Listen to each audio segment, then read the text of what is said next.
Hello, RC Flying Fun here, and today we're going to be doing a review on the new CX 10W quad from Cheerson. As you can see, this is a nano quad. It's very small, tiny quad. Has a nice color scheme to it here. They call this the oil painting. I think they make another. They make it in at least one other color scheme. They call it camouflage. It's I think yellow with like black dots on it. And as you can see, the transmitter comes in the same color scheme as the quad, which it looks pretty cool. Now I want to talk a little bit about some of the capabilities of this quad. I've already flown it. It's a little different in the fact that when you turn it on, what you have to do, you turn the quad on first, and then you turn your transmitter on, and you have to go up and back and down to bind, and I'll demonstrate that here in a minute. Now, and unlike other quads, you know, this button here is to trim out the forward and back on it. It won't do that. What this does, when you hit the stick, you can see a spring loaded to the center on this. It's not like a normal quad where it's back here and there's no tension on it, and the only tension you have is side to side on your yaw. This is centered. This is made to go right into the center. And you hit this button here, you click that, and the quad will actually come up in the air and then hover about 4 foot. It just stays there. It will just stay in the air for you, and then if you want to go up, you hit this button up or down, you hit that, and it'll give it a little bit more, a little bit less, and it goes up and down that way. That is a difference on it than your standard remote, where your throttle position is clear down here. This one, like I said, is just spring loaded to the center. It's just a little bit different. Just takes a little getting used to, but other than that, this quad flies really nice, and it has a decent flight time. It's very small and has a good sized battery in it, as you can see here, and it will stay in the air for 5 minutes, 5-ish, 6 minutes or so, depending on your throttle management. So it actually has a good flight time for such a small quad. So enough talking. Let's get this guy turned on and get him in the air and fly a little bit. Let's turn the quad on. It also has some good LEDs. I don't know if you can see them out here right now, but the way they're orientated, got blue in the front, red in the rear. You could actually take this out, probably fly it at night or at dusk, but it being so tiny, I don't know, it would be get away from you real easy. Now I do have to caution you, if this quad does get out of range of the transmitter, it will fly away from you. It won't just drop. So I just want to make sure everyone knows that going in. So keep it close to you if you're outside, or if you got any wind at all. Make sure you maintain, you don't want to let it get a bit more than 30 foot away from you. Okay, so let's get our transmitter turned on. You can see the red lights flashing. Now what it'll do, you go up and down, and now it's bound. You can see the red LED went solid, so it's bound. Now here we go. I'm going to hit this little button right here, and it'll jump right up in the air. Isn't that neat? It kind of limits itself. Let's move away from the launch pad here.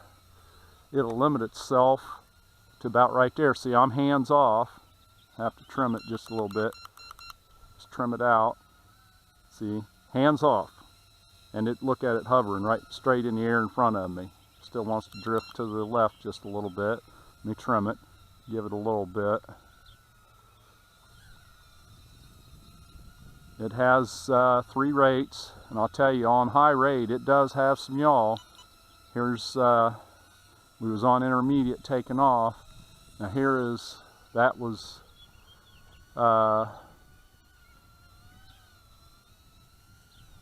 right there is intermediate. You see it has some good authority to the pitch on it. Okay, let's go to high. Oh, look at that. Where am I at here? Get this guy back to me. Get my orientation back. See, it's hard to stay orientated. You get one of these, you almost want to paint your props, one set of them, so you know where you're at. As fast as the yaw is on this guy, it really, let me come back to intermediate, and let's get some altitude here, and we'll do a flip. Does good flips. trying to stay close to it so that you can see it, because this guy is so small, he'll be lost really easy out here. And you're not going to want to fly it too far away. This would be a good flyer like you come out outside, you know, right before sunset, when the sun's going down and the atmosphere stabilizes, and you got hardly any wind at all. I got a little bit of wind right now, so it's kind of difficult to maintain where I'm at with it. Not too bad. It's a good little flyer. I tell you, I'm impressed. And inside it flies really nice. So again, this would probably be a good inside flyer for a beginner to get started, because look, I'm hands off right now and it's drifting a little bit on me, but you almost have to give it no throttle input at all, and it'll maintain right where it is as far as altitude. I mean, I'm not on the throttle at all. Let's give it a little bit. You see it jumps, and it'll jump up about 2 foot, and then it'll stay right there. Wherever you put it, it stays. Let's fly around here a little bit with it. It is a good little flyer, stable. I like this little guy. It's like I said, to fly indoors, be really nice. They call it the Smart Hold, I think, on the box is what they call it, or Smart Hold. But good little flyer.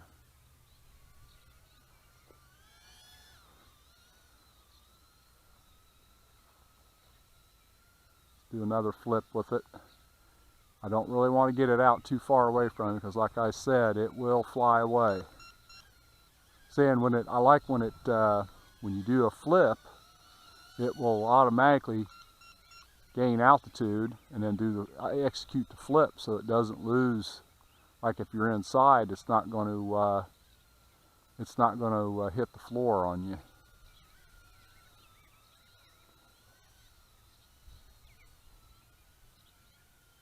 Like I said, because of the limited range and it wants to fly away, I'm not putting it up into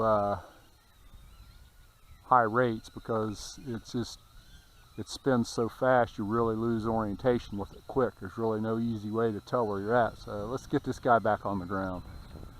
We're back on the launch pad here. Come over. Okay, coming down.